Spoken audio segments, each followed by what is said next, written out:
皆さんこんにちは、オッキーです。バレンタインデーも終わると、ニューヨークでは今度は店頭にこんな緑のグッズがだーっと並びます。実はこれらは3月17日のセントパトリックスデーに関連するアイテムなのです。今日はそのセントパトリックスデーにちなんでアイリッシュソーダブレッドを作りました。ブレッドというけれどイースト菌なし、ふくらし粉を使うスコーンのようなクイックブレッドです。材料は概要欄にも記載していますので参考になさってください。焼く時のためにまずは天板にパーチメントペーパーを敷いておきます。今日は代わりに鋳鉄のスキレットを使いました。薄くバターを塗って用意しておきます。まず粉を測ります。容器の中で粉をよく攪拌して空気を含ませてからカップですくって押し込まないようにすり切って測ります。アメリカの計量カップについては別の動画で詳しくご説明していますのでそちらを参考にしてください。私はキングアーサーというブランドのオールパーパスフラワーを使っています。日本でなら普通の薄力粉で OK です。ここでオーブンの予熱を忘れずに。粉のボウルに砂糖、塩も測って加えます。ふくらし粉として今日はベーキングソーダ小さじ1/2を入れます。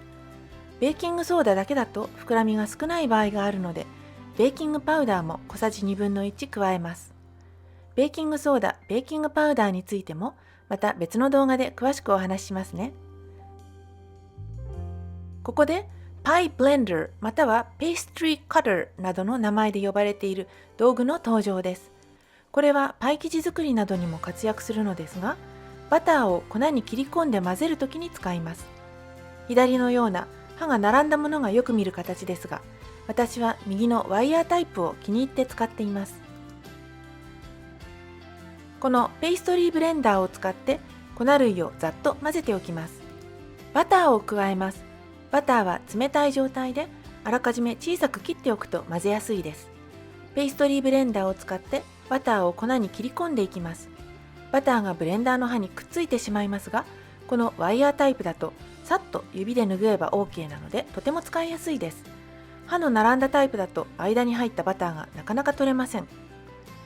バターが小さな粒になって粉に混ざるまで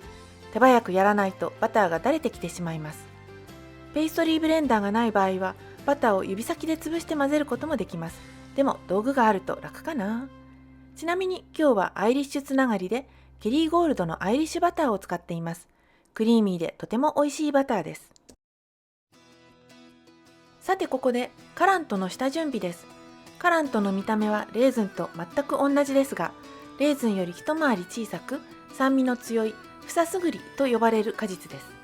残念ながら今回近所のスーパーで見つけることができなかったので、代わりにドライクランベリーを使いました。もちろんレーズンでも美味しくできます。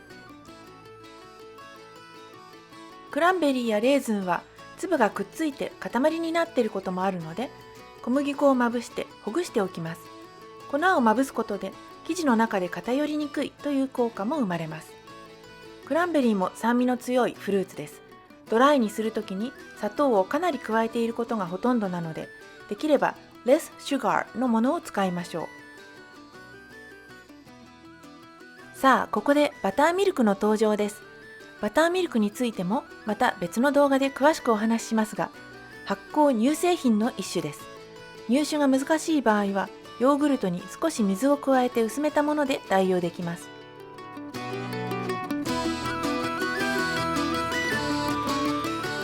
卵を割ってよくほぐします。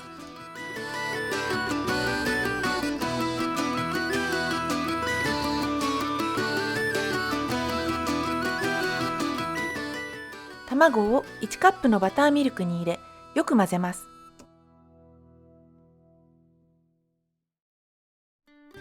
先ほどの粉の中央にくぼみを作り、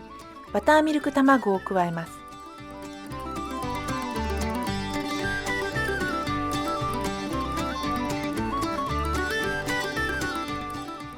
続いてクランベリーも加え混ぜますが、練らずに優しくまとめるように混ぜるのがポイントです。あらかたまとまってきたらそれ以上混ぜすぎないように。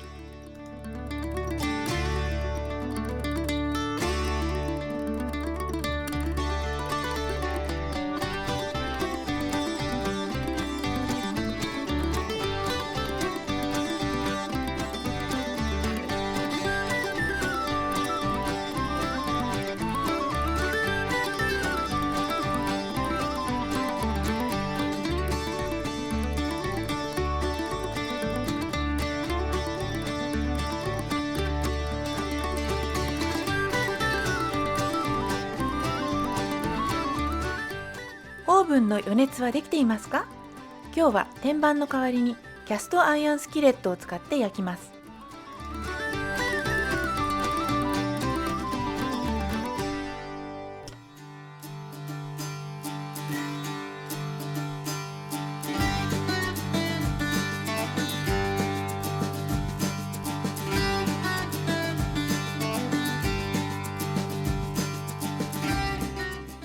形を整えるのも大雑把で大丈夫です。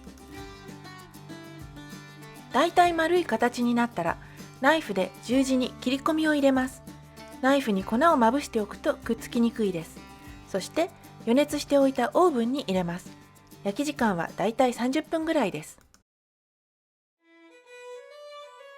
焼いている間に少しセントパトリックスデーとアイルランドのことについてお話しします。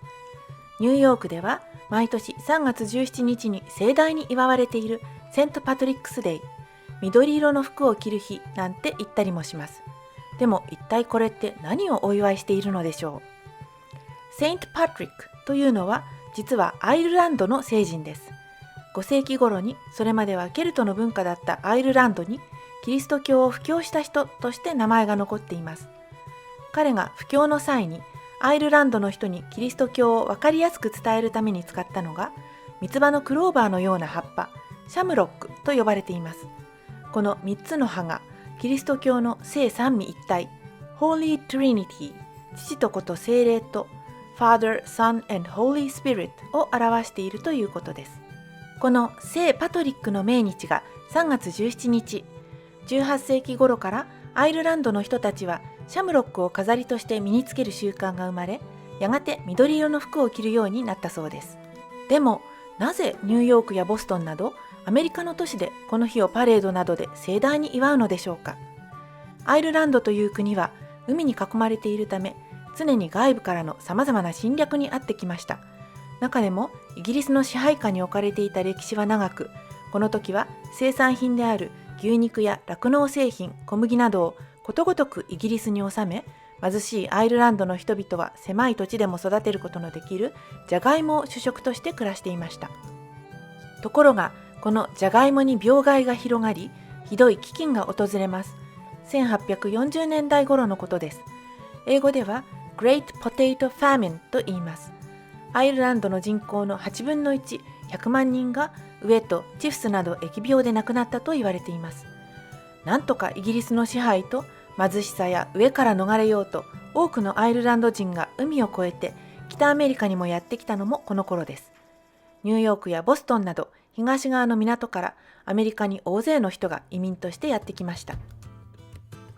しかしカトリックのアイルランド人とすでにアメリカに住み着いていたプロテスタント、また他国からの移民などからも民族差別にあったり、宗教抗争を繰り返したり、貧しい中危険で低賃金の仕事、つまり警察や建設業などに就く人が多かったそうです。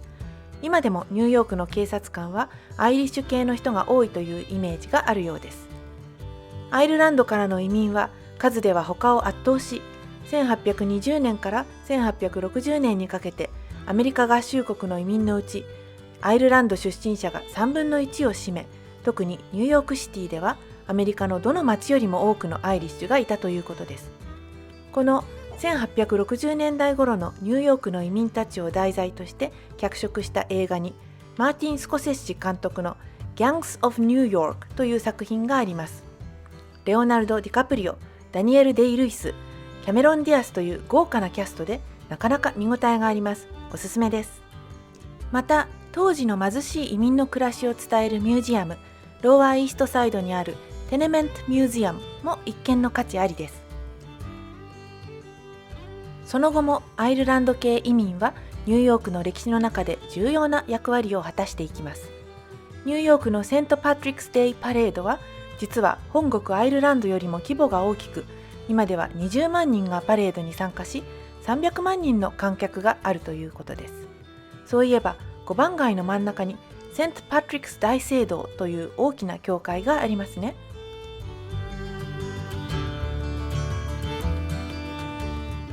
そしてこのセントパトリックスデイによく見かけるイメージが、この緑の小人、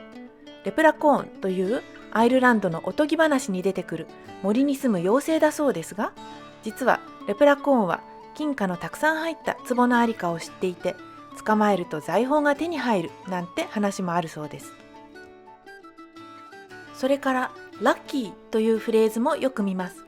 アイリッシュの幸運というようなフレーズもあり、これはゴールドラッシュの時に金を掘り当てた人にアイリッシュ系の人が多かったところから来ているとも言われています。さて、焼き上がりました。焼き上がりの目安は中央に竹串を刺して生地がついてこないこと。そこを指先でトントンと叩いた時に乾いた音がすれば OK です。金網に乗せて粗熱を取ります。仕上げにお好みでバターを塗るとツヤが出てさらに美味しそうになります。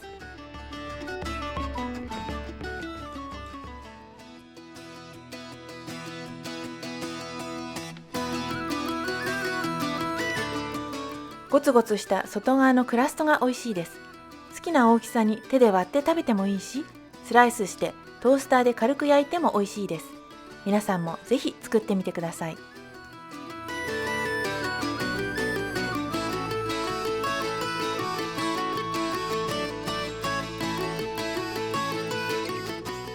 ところで、十字の切り込みを入れる意味は何でしょう？実はこれもセントパトリックに関係があると言われています。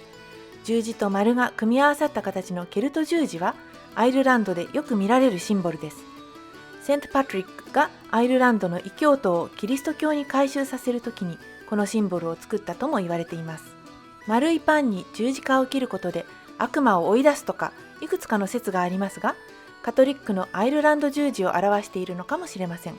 まあ実際にはパンが膨らんで中までよく焼けるためなんですけどね。それから本来の伝統的なソーダブレッドはたった4つの材料でできるということです。でもさすがにそれだと味気ないので、今回は現代風に砂糖も卵もバターも入れましたが、基本はアルカリ性のベーキングソーダと酸性のバターミルクが化学反応を起こし発泡して生地を膨らませるという原理を利用したシンプルなクイックブレッドです。最後までご覧いただきありがとうございました。またベーキングや食材に関する動画を作っていきたいと思います。よろしければチャンネル登録をお願いします。皆様からのコメントやいいねボタンも励みになりますので、ぜひよろしくお願いします。じゃあまたね。